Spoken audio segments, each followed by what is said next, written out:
Angela Merkel, elle n'a pas hésité. Elle a, avant même d'avoir probablement des preuves, en tout cas celles que demande la France, pris la décision de suspendre le commerce, et en particulier le commerce des armes avec l'Arabie Saoudite. Vous avez été surpris de cette décision, prise, semble-t-il, sans en avoir parlé à la France? En réalité, Angela Merkel, vous savez, dans le cas d'une coalition qui était un peu compliquée à accoucher, si je puis dire, et ses partenaires de coalition, en l'occurrence le SPD, justement, avaient dans leur programme des éléments liés à la restriction des ventes d'armes.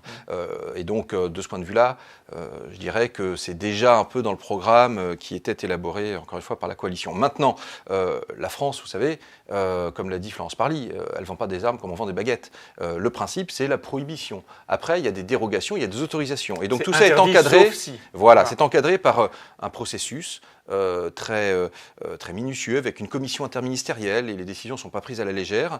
Et donc notamment, on regarde quelles sont les destinations et quels sont les usages de ces armements. Donc c'est très encadré.